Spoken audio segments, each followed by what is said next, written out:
Welcome to Tea is Good, Books Are Better, the podcast where we drink tea and talk about books. I'm Raven. Jess. And we keep forgetting to introduce ourselves in these... Right, because I was like, did I introduce myself in the last episode? No, we didn't. Oh, no. Alright. So today we're going to be talking about Cry to Heaven by Anne Rice, Part 4, Chapters 3 to 5. First, our teas. Oh, yeah. What are we drinking peach orange bellinis. They're a bit toasty. Hot. Definitely tastes peachy. Ooh, it's nice. Mm-hmm. Yummy, yummy. Tea is so yummy. Tea makes me happy. Okay. Enough of that. Jump into it. Yep. Okay, where did we leave our characters, Jess? Fuck. Okay, so they're about to go to an opera. Guido and Tonio. Yes. Heading to the opera. Yes. Part 4, Chapter 3. Tonio runs upstairs, gets dressed in his fancy clothes from Venice, then runs back downstairs and is astonished that Guido looks so fancy as well. I drew some pictures on the clothes just because I want to visualize how he looks. Oh, yeah? Because I didn't know what she was saying, so I did some doodles. Let's see them. I did his paste buckle shoes and his brocade coat. Wow. Wow, the artist Jessica. Such art. Such cute. We'll post a picture of that on our Facebook group later. Nice. So yeah, Guido's looking fancy as well, but he is still acting nasty. Mm-hmm. He's a nasty boy. Still has a stinky face on. Yeah, he's got that stank face. That resting bitch face. They take a cabriolet to the Teatro San Bartolomeo. Italian's a weird language. It's an old building, very crowded, and their performance is already underway. Guido gets them the best and most expensive seats in the house, right in front of the footlights, and Tonio starts to see him as almost gentlemanly. Guido explains to Tonio that the oldest eunuch in the performance will outsing the rest, not because he has a great voice, but because he has the skill. The castrato begins to sing, and Tonio is immediately blown away, and he asks Guido, "That's not a great voice?" So Guido has to explain that the singer's high notes are all falsetto. God, I can't English. Is falsetto English? Good point. So Guido explains that the singer's high notes are all falsetto because he doesn't have a lot of range, but his control over his falsetto is so good that you wouldn't notice unless you were listening for it. Also, the tempo was written specifically for him, and it's slow so that the castrato can take care with every note, basically. During the rest of the... Ooh, you okay? Help me, I'm having a stroke or something. Let me have more tea. You know why? I think I'm so, just tired of thinking about Game of Thrones. Still triggered, eh? God, it just won't. I think what happened was we just recorded the last episode, right? So I used all that energy to Game of Thrones sucks. And now I'm just spent now. Same. Time for naps. Yeah, I feel like I need a cigarette or something. Right. Shit. All right. Let me try this again. During the rest of the performance, Guido points out that the prima donna has raw emotion in her voice, but no low notes. The younger castrato is a contralto, which is the lowest female singing voice and is seldom heard in males. His voice is nice, but gets rough in his high range. Fun fact. An example of a contralto singer is Cher. Ah! Let's play some Cher. No, we're gonna get demonetized. Not that we're monetized. Okay. So I also fell into another YouTube rabbit hole as I was looking up contralto singers and such. Oh my goodness. And I discovered that there are 3 female vocal types. Oh. Soprano, mezzo-soprano, What? and contralto. Did you get, like, examples for each one? Oh, yeah. So we already got the contralto example. Miley Cyrus, Adele, and Lady Gaga are examples of mezzo-sopranos. While Demi Lovato, Whitney Houston, and Ariana Grande are sopranos. Gotta listen to them again. Just again. Yeah, too bad we can't play some here. Right. Yeah, so these are examples I found on the internet, so don't come for me if I'm wrong. Anyway, those are your fun facts of the day. I also started finding videos on female singers doing whistle notes. I have to show you. Whistle notes? I can show you these ones. Fuck, I can't do it on my laptop! Fuck! I can't do it on my laptop because it's plugged into the mic and it won't play. God, I keep forgetting. I have to look it on my phone. Whistle notes. Whistle notes! Okay, these hurt my throat just listening to them. Mm-hmm.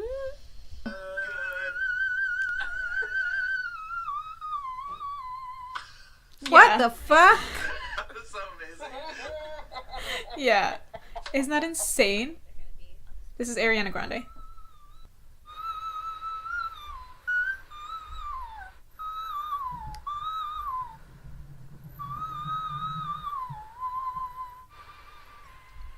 Yeah, isn't that insane? Wow. That's called a whistle note. Damn, I can see why. I thought they were gonna be whistling. God, Damn. just listening to that, it makes my throat... No. That wasn't too far off.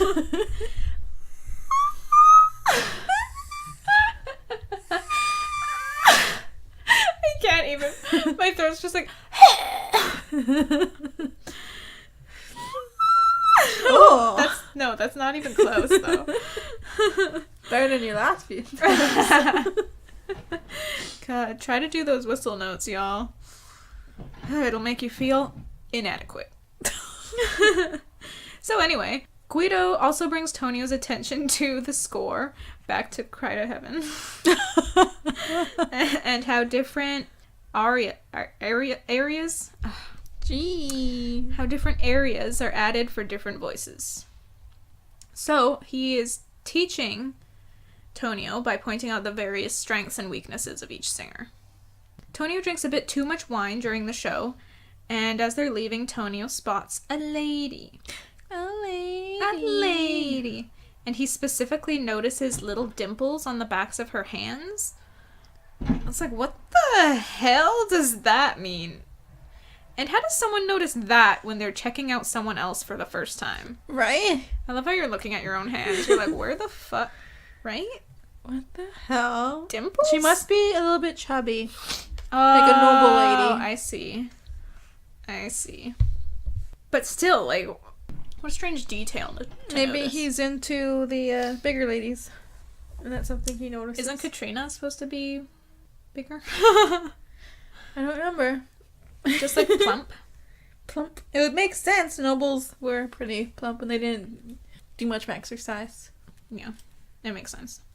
Okay, Tonio somehow ends up in this house filled with women attempting to accost him, and he's lost and he hasn't seen Guido in ages.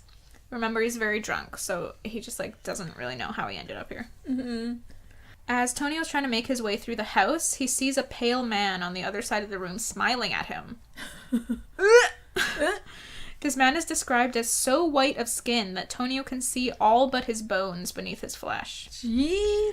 Damn! Sounds a little bit like Andrea. Right? Tonio thinks it's the man from a vision he had on Mount Vesuvius, which I don't know if I mentioned in my summary when we covered that chapter. But anyway, Tonio had a vision of a living corpse standing over him at some point on the mountain. And in his drunken state of mind, he thinks that this man is that corpse. Tonio walks right up to the man, and the man says, "Alive and well." Isn't that fucking creepy? Who is this bitch? Whoa. Tonio has a friend that's undead, apparently. he's a vampire. It's Lestat. Oh shit! And suddenly everything comes full circle. It's all connected. Anne Rice's world is all one. It literally could be, though. It could be. Because she's connected her other books. So she has 3 series of books that connect up. So maybe her historical fiction novels also link up to this universe. I believe it. Alright. That'd be cool. So anyway, this guy is super creepy, and we do not know him or his motives. Alive and well is what he says. Which makes me think he kind of knew what happened with Carlo. What if he's a Venetian who snuck in? A Venetian? A Venetian who's just... Yeah, there maybe at he's the one of those, like, opera. investigators of the state or something. Oh my goodness. Bumps into... But they knew already he was alive. Yeah. Who would think that he's dead? I'm just thinking about the volcano where he first saw him, apparently. If that was the same dude. Oh. Maybe it's the guy who lives on the volcano. Well, but why would he But be he at this recognizes party? the guy who's on the volcano. And yeah, he would recognize that guy. It's just this one vision that he saw when he was really out of it up there. Yeah, so maybe this guy just isn't real. Figment of his imagination? Yeah, maybe. So Tonio says he wants to get out of this place and stumbles away into the supper room, where he sees a lone young woman watching him. Crying her eyes out. Yeah. At first he thinks it's the prima donna from the opera, but it's not. So, as you said, it seems as if this woman had been crying. Antonio feels some drunken passion for her. So he approaches her, and she doesn't seem afraid of him. And suddenly she's crying on his shoulder. Tonio realizes then that if he doesn't get away from her, he's going to strike her or do some appalling violence. It reminds me of serial killers who, like, can't get it up, and they take out their frustrations by stabbing women, like, over and over and over. What the fuck? It reminds me of that. Jesus! Like, maybe it's a male thing. If you can't get it up, inept, I don't remember. Maybe some guys just get violent when they can't do the sexy shit. Yeah, I mean, we can guess at this point that Tonio is realizing he can't really, or thinks he can't really perform. He thinks that he can never have sex again because he doesn't have testicles anymore. Mm-hmm. I guess he doesn't realize. You can still get it up, bruh. Anyway, that was a what the fuck moment for me. Yeah, I was like, whoa, Tonio. Why is he so violent? I guess he gets it. He grew up that way. I was gonna say puberty, but I was like, wait. I know, he was abused as a child. Yeah. By his mama. Anyway, he must be really drunk because he tries to kiss her and she struggles away from him and then he falls over. Yeah. Like backwards. And then he runs out of the room. So Tonio ends up in the middle of a dance floor and he's looking for Guido and then Guido is there.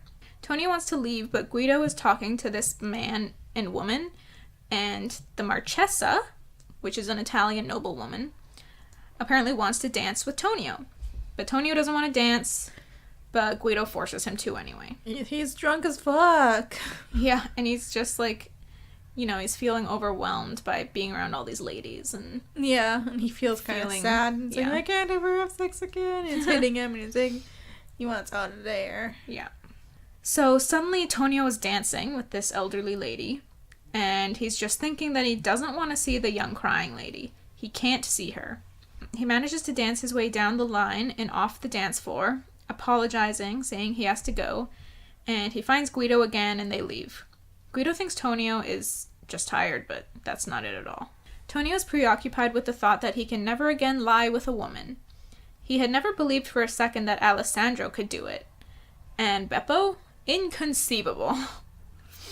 So he's thinking about the castrati he had known in his life and is unconvinced that they can boink. Was he clueless about Alessandro and his mother or something? I think he kind of knew ever since he spotted them in the piazza, but was in denial. I guess. He was like, that wouldn't even work. I guess the Venetians had a lot of prejudice against eunuchs. Mm-hmm. Tonio and Guido get into the carriage, and Tonio wants to go up the mountain again. And we all know what that means now. He falls against Guido and tells him he wants to die. When they get back to the conservatorio, he remembers Andrea's words again and walks up to bed as if he feels nothing. So, faking it till he makes it. Nice. Yeah, that's the end of chapter 3. Whoop. So, it seems to have hit Tonio really hard that sex is off the table now. Yeah. Well, he was a little horn dog when he was back in Venice. Well, he's a developing teenager. True. So Noble ladies are on his mind. We know it isn't impossible for him to have sex, but he thinks it is. Yeah. Yeah, he doesn't believe you can have sex without balls, apparently. Yeah, apparently you need balls to have sex. Yeah. It seems to have thrust him back into that depressive state of mind, to be faced with something he has lost as a result of the castration. But maybe he'll discover soon that that is not the case. We'll see. We'll see. For sure. We will see. Oh, yeah. We'll see. Shockingly, we'll see. All right. Chapter 4. It becomes a regular thing that when Tonio gets too tired of singing, Guido will have some sort of reward for him, whether it be going out to the opera or some simple areas to enjoy. One afternoon, Guido takes Tonio to the Conservatorio Theater, which delights Tonio because he has heard sounds coming from there often and always wondered what was going on inside. Inside, it's smaller than the theaters Tonio is used to, but it's just as lavish. Some 25 musicians are at work in the pit, all practicing their own things, and there are singers doing vocal exercises as well, and the student composer is also there. Guido thinks it's funny that the composer is stressed out, because everything is going according to plan for the upcoming production. Then, as the composer is calling everyone to attention, Tonio spots Domenico, who is that little eunuch who looks like a lady. The one that he was crushing on. Yes. Then the music begins, and it sounds just as rich and professional as anything Tonio had heard performed before. And he thinks that these musicians could play anywhere in Europe at this point. And while listening to the music, Tonio decides that Naples, being the musical capital of the country, is his city. Nice. Yeah, so he's feeling a connection to Naples. Moving on from his past life. Yeah, from Venice. Then Domenico steps forward and starts to sing, and he seems to embody the woman he is going to perform as. His soprano range is phenomenal, and Tonio feels ashamed of his own miserable performance with the accentus. And he says out loud that Domenico's is a voice to be reckoned with. Then a shadow falls over Tonio, and he looks up to see Lorenzo, the boy he had stabbed. Where'd he come from? Yeah, right? The rehearsal comes to a complete halt as Tonio gets to his feet. I guess like everyone knows. Sees that's the drama in the conservatorio. All the heads turn. Rehearsal comes to a complete stall as Tonio gets to his feet and nods his head at this boy. But at the same time, he's reaching for his belt as if he has a stiletto there, even though he doesn't, which is hilarious and also genius. But Lorenzo just bows and smiles an ugly smile, then walks away. Tonio had been expecting some sort of attack from the boy, but this was worse because he is now convinced that Lorenzo means to kill him. I love how violent this world is. Yeah, holy crap. He's gonna kill me. I'm like, whoa. It's like the Wild West. Damn. That afternoon, with Guido's permission, Tonio gets a locksmith to put a lock on his door, and he starts to carry his stiletto everywhere. So he's being cautious, but he realizes he's not afraid, and the reason he isn't afraid is because Lorenzo is a eunuch. It's the prejudice against eunuchs that he still holds on to. Yeah. Apparently not having balls means you can't fight. Right? It just, like, makes him less than. Yeah, that's what he thinks, probably. That's what he thinks. That's what he thinks. It's just, like, ingrained in him. Yeah. And he thinks to himself, is that how Carlo feels about Tonio now? Like, is he not afraid of Tonio reacting because Tonio is a eunuch now? So, a little bit of retrospective thinking on Tonio's part there. As time goes on, Tonio finds himself hoping that Lorenzo will attack him. He's curious how it's going to play out. He starts to feel kind of murderous at the thought of his strength pitted against others. like back when he escaped that room in Flavago and was like fighting the Bravos to get out. So it seems like something about him feels nostalgic about that moment. Maybe he liked fighting. Yeah, maybe he liked that sense of like power, or second of power, when he actually like got away from them for a minute. But nothing happens in the following weeks. Lorenzo just keeps smiling at him creepily. Tonio's singing is improving. Guido is as cold as ever. They're still attending operas, but Tonio refuses to go to any suppers or balls afterwards. Guido is confused by this, but Tonio just says he's too tired or wants to practice or whatever. He has some excuse ready. But we know the real reason. Every time he thinks of these women, he's suffocated with fear.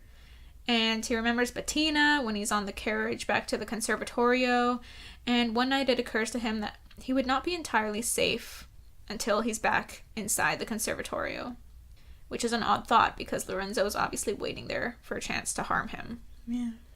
I'm curious, what do you think he means when he says he's not safe until he's back in the conservatorio? Maybe he's not safe from his own thoughts and like the panic he experiences when he's around the women. Because when he gets to the conservatorio, it's just him and a bunch of other eunuchs, right? Yeah. He doesn't have that like temptation. Doesn't like see the women and like, oh, I really want her, but I can't. Like I can see a teenage boy seeing like beautiful women all around him, like going nuts. Yeah, just foaming at the mouth.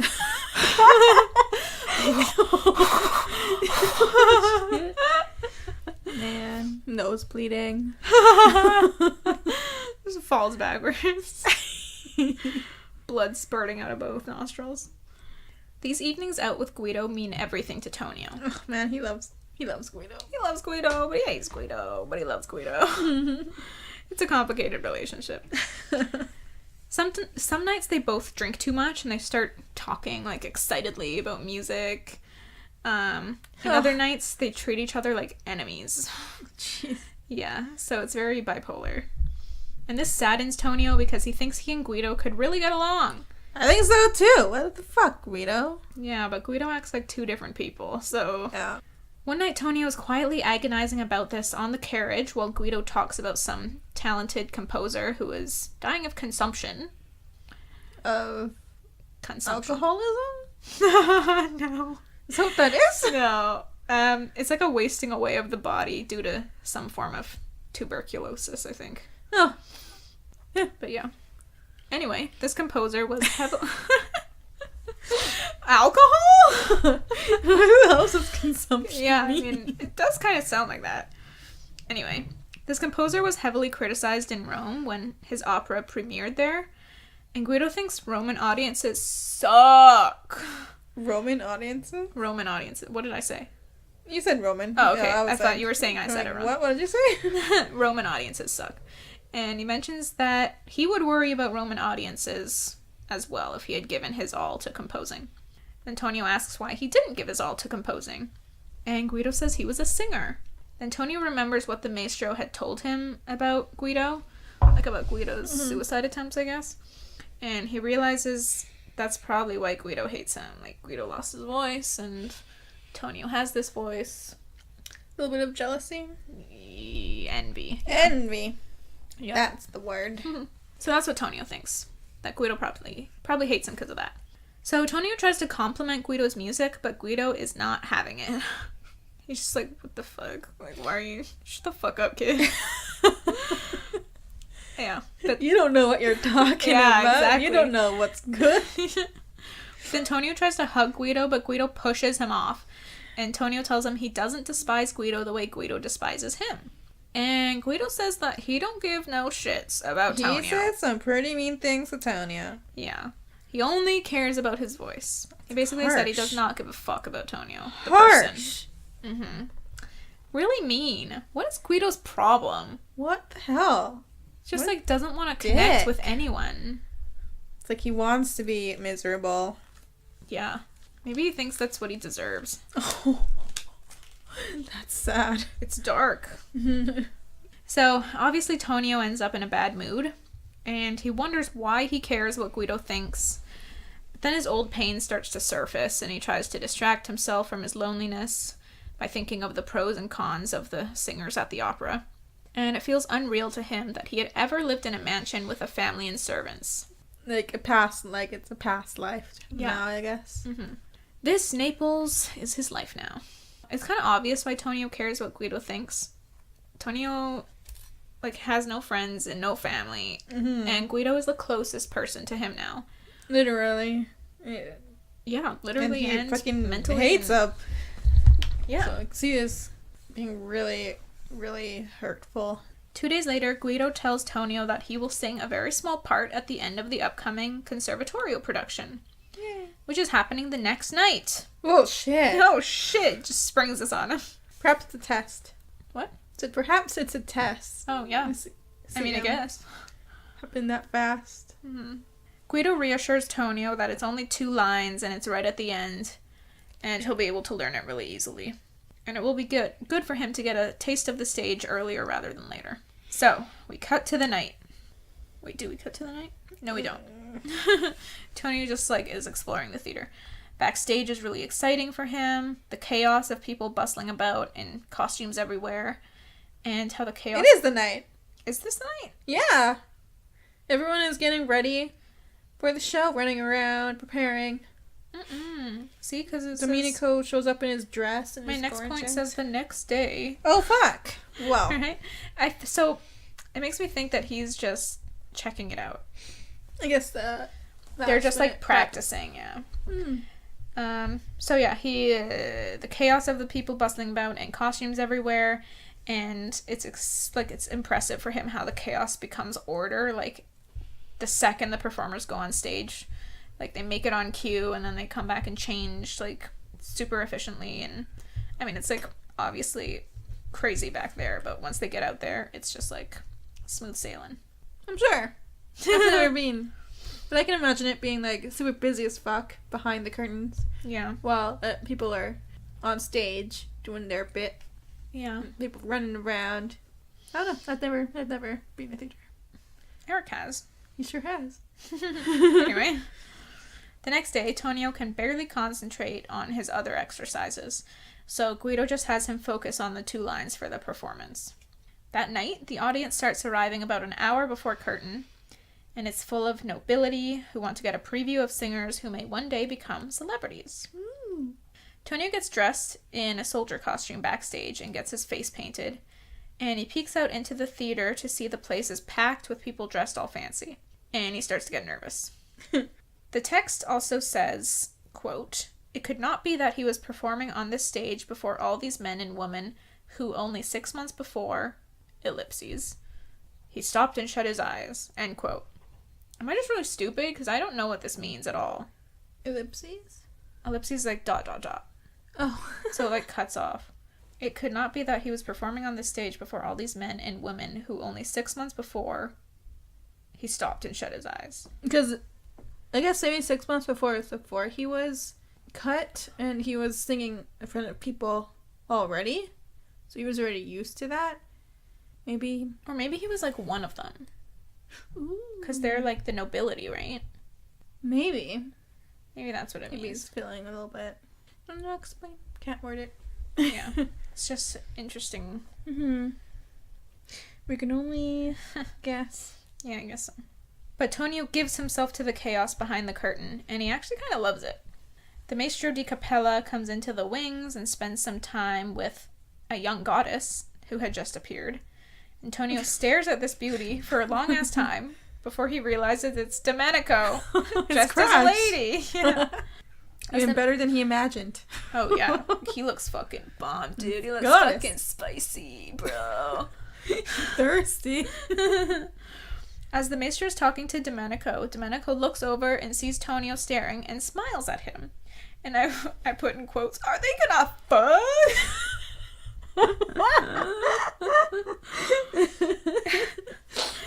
Anyway, Tonio's just so blown away with how convincing of a woman Domenico makes. Then, as Domenico is walking away from the maestro, he plants a kiss on Tonio's cheek. And everyone starts laughing. The maestro scolds him, but Domenico just says he's becoming his character. First time he hears him talk there. Oh yeah, I guess so. And then Domenico flounces off. The first backdrop comes into place, and those who have major roles are taking their places. This is apparently the composer's big chance because the Contessa is here, which means that if she likes it, he'll be composing for the San Bartolomeo by next year. So, Loretti, the composer, comes backstage to beg Domenico to follow his beating of time, then rushes back to his harpsichord. The house lights go down, and the orchestra begins to play. The night is long, and there are mishaps and also perfection. Every time Domenico exits the stage, he throws a beaming smile at Tonio. So Tonio's head is aching by the time he gets on stage. It's just like thundering through. It's just the nose bleeding again and the mouth foaming. My God. But anyway, he's swept up in the excitement, and he sings his heart out, and the applause is thunderous. There is elation backstage, and the maestro comes back to congratulate everyone after it's over. And he says to Tonio that it's in his blood now, and he'll never recover from it. I guess just like the... being on stage. That thrill, of being on stage. Everyone is invited to the house of the Contessa, but Tonio knows that he can't go. He tries to sneak away, but ends up surprised by how many people want him to come. Even Piero, who was, like, supposed to be one of Lorenzo's boys, is like... Isn't that the one who needed attention? Yeah, the one who wants attention is, like, treating Tonio like a superior. Even he was like, don't worry, Lorenzo won't be there. Like, it's cool. He just switched sides. Yeah, it's just like that. But Tonio manages to get away, and he's about to leave when someone whispers to him from a dressing room. I need to sip some tea for this shit. More.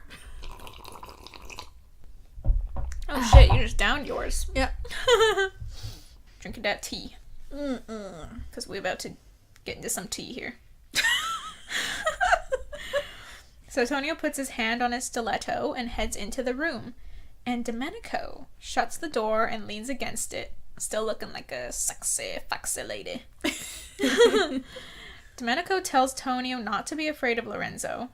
And Tonio is backing away from him and telling him not to come any closer. But Domenico is acting all flirty. He just smiles and asks if it's actually him Tonio is afraid of. Tonio wants to leave and Domenico just sighs. Tonio's like, let me out. Domenico's like, no, like, fucking fuck me. Exactly. Yeah. He presses himself against Tonio, and Tonio stumbles away, saying he doesn't know what Domenico wants. But Domenico says, I know what you want, so why won't you take it? Damn!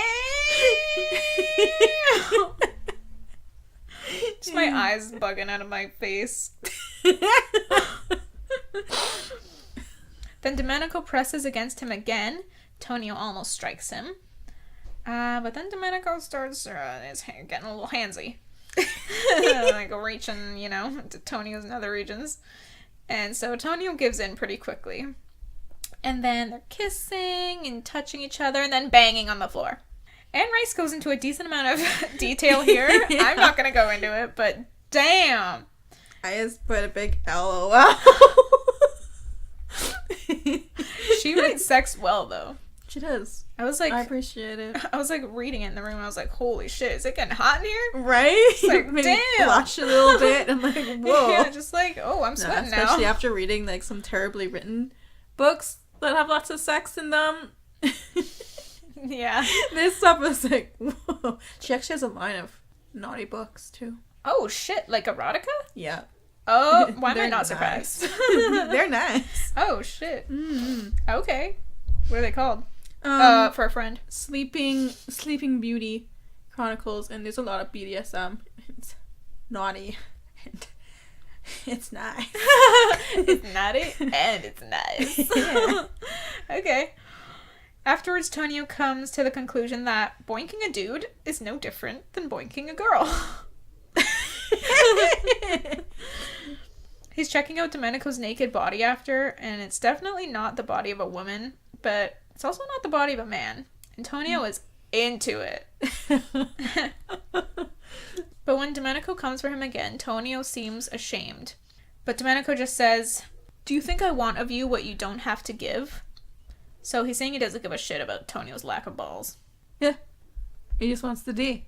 Yeah, he's just like, you got the D. I'll Good take enough. the D. Because all I want's the D. And you want to give me the D, so let's No do the cleanup D. afterwards? Let's go. Wait. You can't... Do they not come? They orgasm, but if they're lacking their testicles, they don't have semen. Yeah, I guess so. It like briefly crossed my mind when I was reading this part, but I was like, I'm not gonna focus on that. Yeah, I mean, I guess there's nothing really comes out. Interesting. Then they bang again. Well, they're kids. Yeah, shit. It's got some. It's like the Energizer Bunny. Just never stop. And going and going. Yeah. Afterwards, Domenico gets dressed, saying they're being called, and Tonio just follows him blindly. And they head out to the carriage, and they're all over each other on the way to the Contessa's house, making out in the carriage, and banging again! In the carriage! Jesus! Horny little buggers. Imagine the guy. Oh, I feel like it was a closed carriage, so... Okay. They were Maybe the probably guy was behind. They're in the carriage. Yeah, maybe. But I think they had their privacy or they wouldn't have done anything. Yeah. Especially Tonio. Yeah. Late that night, Tonio spots the same sad girl at the Contessa's house, but this time she doesn't seem sad. She's laughing and dancing and looking like a snack. But when their eyes meet, Tonio looks away and wishes that tonight of all nights she hadn't been there.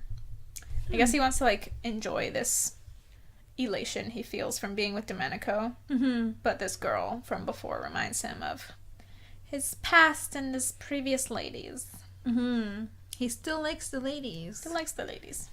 After the dance, a tall, white-wigged gentleman whispers in the girl's ear and she laughs, but when this guy turns away from her, she looks sad again. And Tonio really wants to talk to her. He starts to imagine them alone together, but then Domenico turns up and Tonio is ready to boink again. But he keeps seeing that pretty girl around and continues thinking about being with her, and it's starting to drive him mad. And once when she looks up at him, as if she knew he had been staring, he doesn't look away and he just stares at her. And that's the end of chapter 4. Yay. Antonio is relieved that he can have sex. Yeah. His penis is still working. It's functional.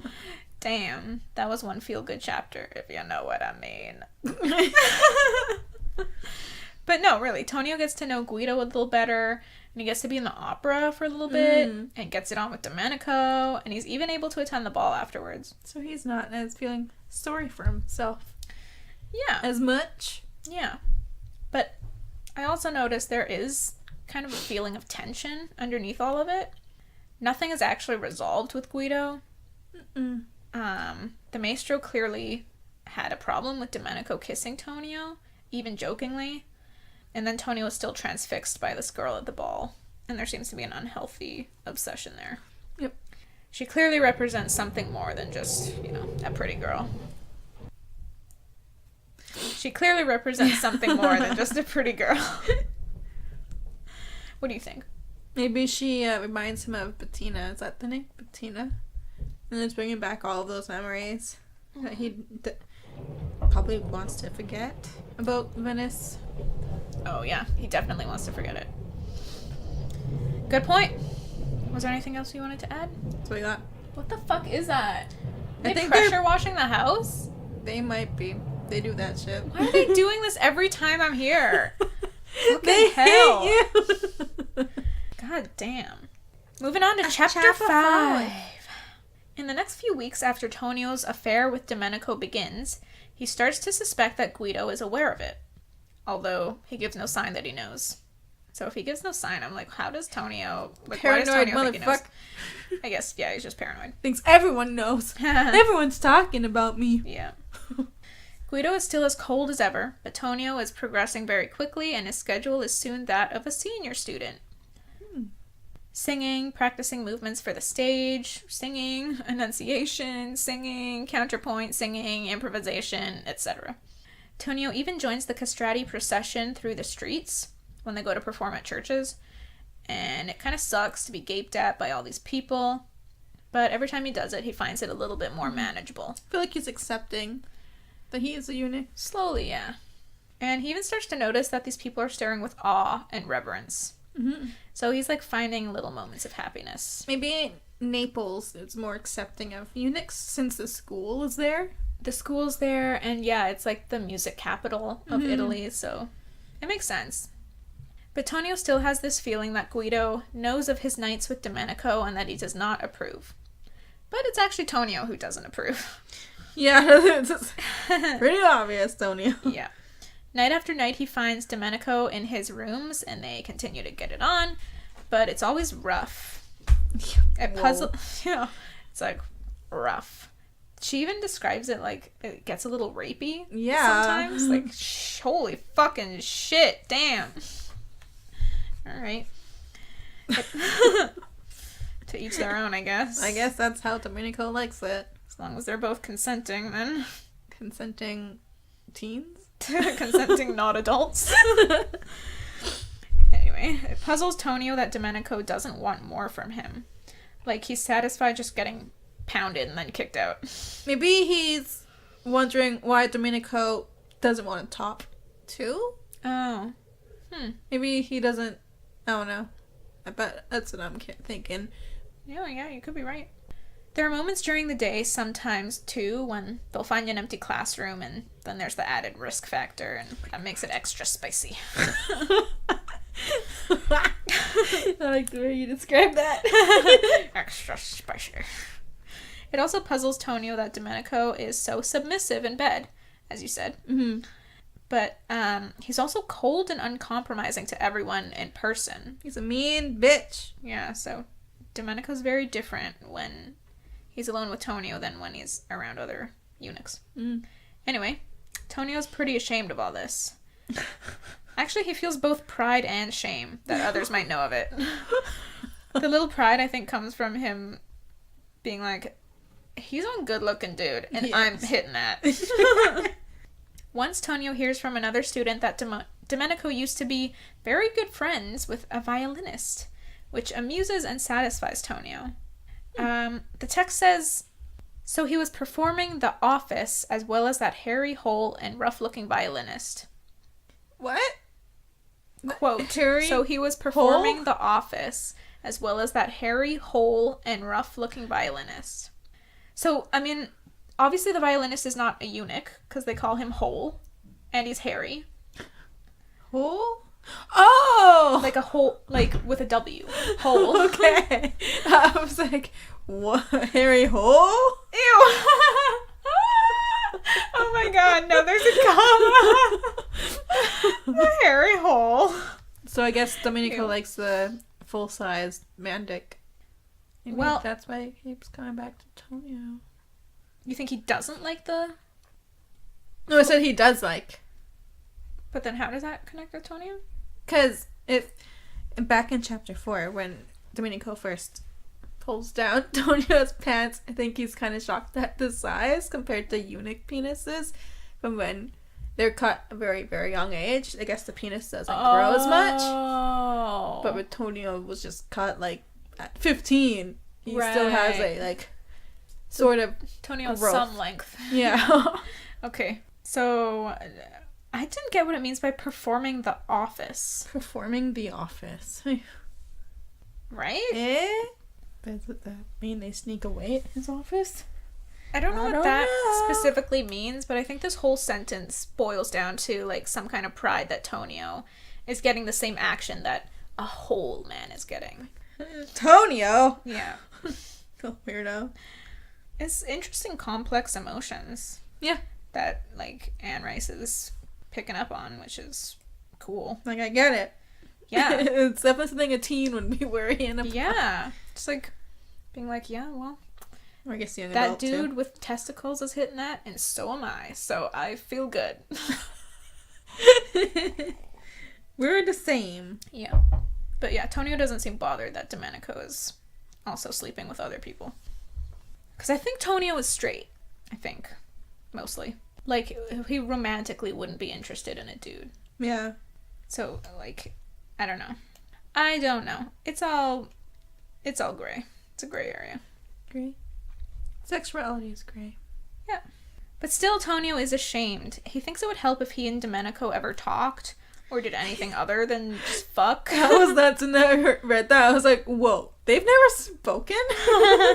They hardly ever speak. Domenico is often, like, out at the theater, and more often than not, they only see each other at another ball or supper after the opera. So there's, like, usually a bunch of other stuff going on. Mm-hmm. And when they're just alone together, they're just hitting it, so... Ain't no time for talk. Speaking of which, just the foaming at the mouth again. Speaking of which, Tonio has started going to these balls and suppers after the opera, again, whenever Guido invites him, which pleases Guido. He thinks the balls would be a pleasure for someone of Tonio's age, so he obviously doesn't know of Tonio's life of Venice before. I guess Tonio was surrounded by, like, noble balls and, like, fancy events all the time. So, I don't know. It's not, like, particularly fun for Tonio at this point, I guess. Yeah, he's been to so many. He's like, meh. Yeah, exactly. But Tonio finds himself... Actually, I just noticed there's a joke here somewhere. I can't find the joke, but it's about this being balls and then Tonio not having balls. There's a joke there somewhere. Right? Like the balls, like the dance, and Tonio not having balls and him not liking them. There's a joke there somewhere. I'll let you guys find it. Too lazy to come up with it. Right. But Tonio finds himself dissing the southern aristocracy anyway, saying that they seem self-satisfied and idle. Then he's worried that Guido will be offended, but actually Guido just seems to reflect on it and doesn't seem offended at all. And we know this is because Guido hates aristocracy. So I'm sure it probably pleases him to hear that Tonio is not really a fan either. So they're bonding over mutual hatred. That's the way to do it. Yeah. One night after supper at the Contessa Lamberti's house, Tonio spots Guido in the company of some women he obviously knows, chatting. And he seems at ease and even smiles at one point. But Tonio can't keep his eyes off him. Even when Domenico starts singing at the harpsichord, Tonio's still looking at Guido. But when Guido notices him looking, his face gets hard again. Tonio is hurt. He wanders off to some dark room, feeling ashamed about Domenico and angry about Guido always being such a butthole. But then Guido comes in and asks him if he's tired, and Tonio asks Guido why he gives a shit. Guido doesn't give a shit. It's just that he's tired of the party and he wants to go down to the tavern in the city. But he still wants to hang out with Tonio. What do you want, Guido? Right? Guido's a complicated dude. Tonio thinks it's too late to go down to the tavern, and Guido just says he can come or he can head back to the conservatorio. Tonio remembers his times in Bettina's tavern and he misses it. He wants to be free to go without feeling so shitty and vulnerable and all that crap. Guido explains that the other castrati are probably there now, and he starts to leave. But Tonio says he's going with him. I guess he feels more comfortable now knowing that there's going to be other eunuchs there as well. Mm-hmm. I think he's afraid that he might experience prejudice, maybe? Maybe. Or just that people are going to, stare. He's going to stand out. Like whisper, that's a eunuch. Yeah. The tavern is full of people. Castrati, men, actresses, and fiddlers. Guido seems perfectly at ease. He orders them some wine, cheese, and fruit. Fuck, that sounds so good right now. Wine, cheese, and fruit. Yeah. Good cheese. Whew! I just got chills. Tonio thinks about being back in Bettina's tavern and how his brother's bravos were there. And he wonders if he looks like a boy or a castrato to the other people in the tavern. But there are many eunuchs in this place, and no one seems to notice or care. There's a lot of internalization happening right now, and Tonio wonders when he and the man who had come down from Vesuvius would be one being. As we know, when he came down from Vesuvius, he had been a lot more hopeful about life. He had been feeling like different, lighter. Yeah. But right now, he's like, feeling paranoid and anxious and upset. He's wondering when he's going to quit flip-flopping between these two moods, and it'll just be like one in-between mood. So Tonio is drinking and listening to the music playing until Lorenzo shows up at their table. Lorenzo! Mm-hmm. So Guido tells Lorenzo to jog on, But Lorenzo suddenly shouts something at Guido in the Neapolitan dialect that Tonio can't understand. Guido shouts back at him, and Tonio can tell Guido is, like, telling him to fuck off, telling him to leave. But Lorenzo suddenly has his stiletto out, and he's drunk and he's angry, and the whole tavern is watching. Tonio is getting up and backing away. Excuse me. Damn. Excuse me? That was my one burp. First you are hundreds. I don't know what you're talking about. I cut all mine out. I'm just gonna leave yours in. Wow. Traitor. Genius. Tonio's getting up and backing away, and men from the tavern are closing in around them. Lorenzo starts coming for Tonio, but... Wait, are they, like, closing in? Fight. No. It's more like a, guys, what's going on here? Type of thing. Lorenzo starts coming for Tonio, but Guido shoves him away, and Tonio also draws his weapon. He tells Lorenzo he doesn't want to fight, but Lorenzo keeps, like, shouting in Neapolitan. Tonio tells him to speak so he can understand, in Italian, I guess. And he finally feels... Oh, God. You okay? I mean, it's another stroke. Just let me have a sip.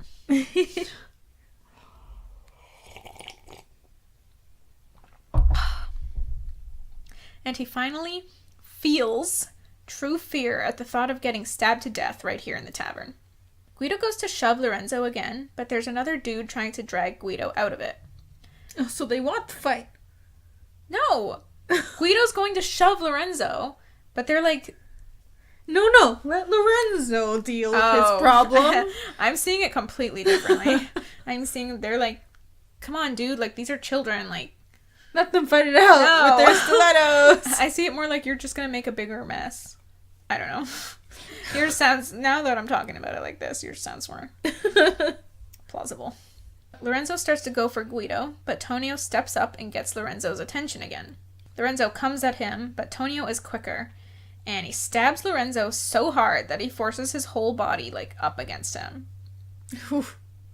Tonio pulls out his stiletto, the crowd gasps, and Lorenzo drops onto the floor, dead. I don't really think Lorenzo had much of a chance, since Tonio has been trained in swordplay since he was a kid. Oh, you're right. But holy fuck, what the hell?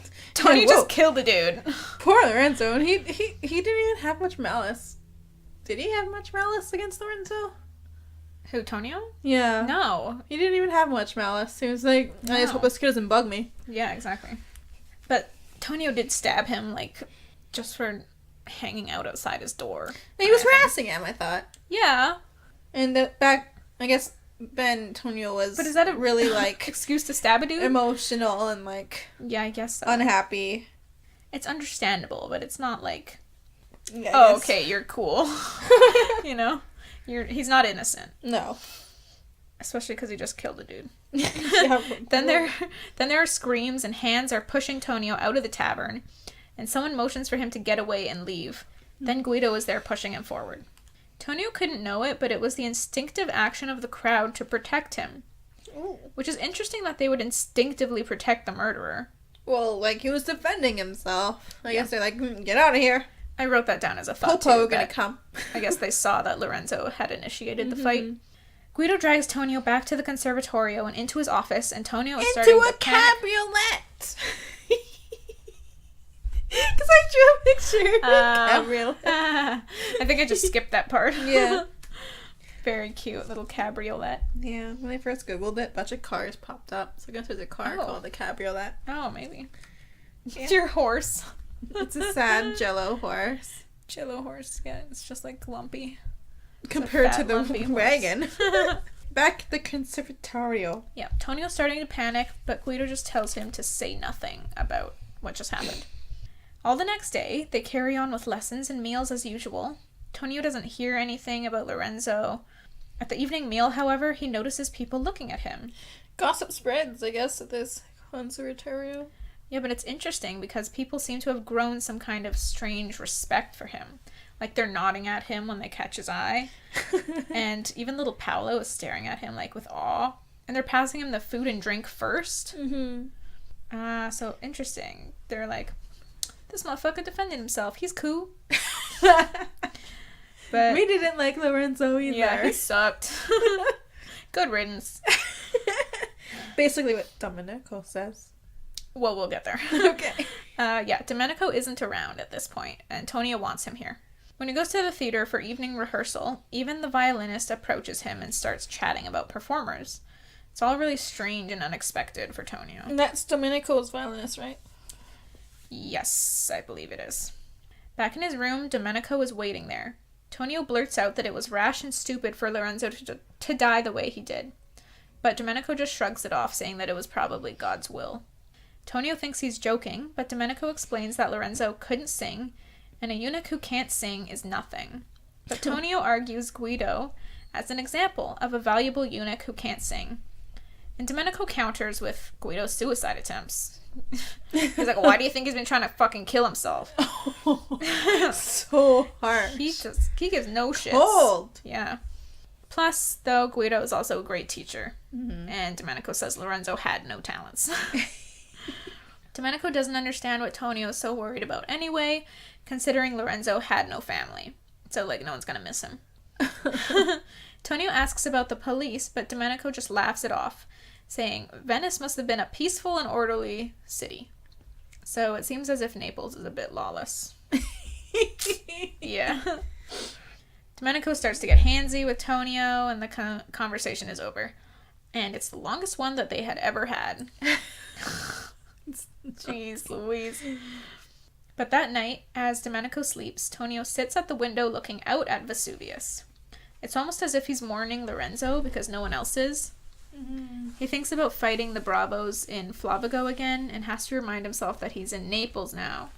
Then he has some sort of vision or thought of being back in Venice with his stiletto out and facing his crying mother. He realizes they never really got to say goodbye, and he wonders when that will happen. But suddenly he's picturing an expression of horror or surprise on Carlo's face before he comes back into reality. Basically, Tonio was just shooketh by what happened to Lorenzo. I'm sure. Yeah. I'm curious what you think of these strange thoughts he's having and what their significance might be. Like facing his mom with the dagger out, that sort of thing. And like the look on Carlo's face. Is he picturing killing his mom? I wonder if he holds some sort of resentment for his mother.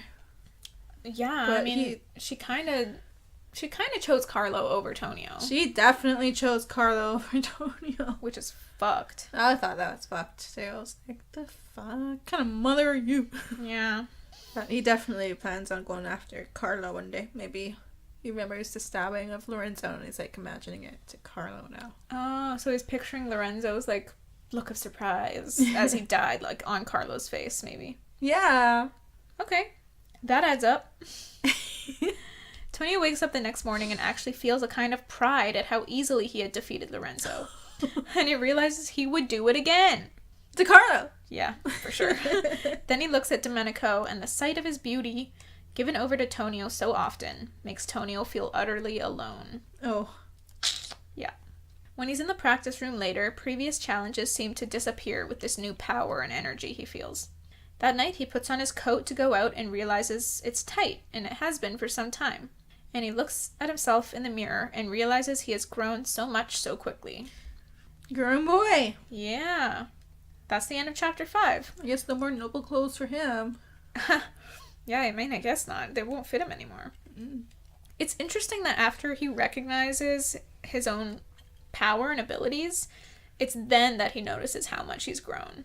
Maybe he was looking at himself in the mirror after this, like, feeling good about himself. Mm-hmm. And he's like, oh, wait. I'm bigger.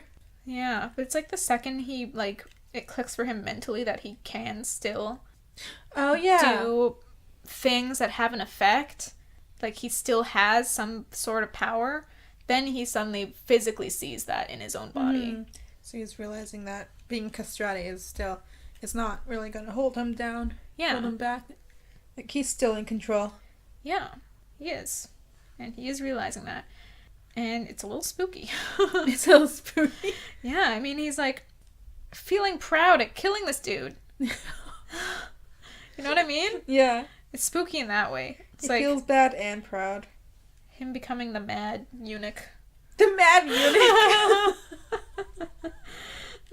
If Varys had Daenerys' power. Varys had Dany's power. Mm-hmm. Oh! Something we should do. Oh, an hour and 6 minutes already? Oh, fuck. That was a shit. long one. Damn. Yeah, we're gonna have to end it here. But just an FYI, for you and for anyone who's listening, I talked about Hello Future Me, the guy from, I said Australia, but he's actually from New Zealand. Mm-hmm. Hello Future Me, who rewrote the Battle with the Night King in a YouTube video. So look him up on YouTube, Hello Future Me. He just added 2 new videos about rewriting the end of Game of Thrones. Let's rewrite Daenerys and let's rewrite Jon Snow. Wow. This looks fucking epic, and I can't wait to watch these. So if you're unsatisfied with the ending of Game of Thrones like us, watch these videos by Hello Future Me. They're probably great. I haven't watched them yet. But you can pretend that they're the real ending. Because that's what I'm going to do. All right. Oh, why am I not subscribed to this motherfucker? Wow. There we go. All right. Holy crap. This episode turned out really long. Wow.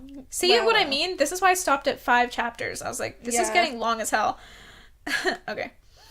So, any last things you want to say? No, let's get out of here. Yeah, I have to piss really bad. All right. Thank you so much for listening. My Instagram is Crimby. Jessica's is jess.egan24. You can find my writing on my website, ravenegan.wordpress.com, if you're interested to see what I'm doing. And that is it, right? Nice. That's all. Yeah. All right. Thanks so much for That's all, listening. folks. See you next time for more Cry to Heaven. Bye-bye.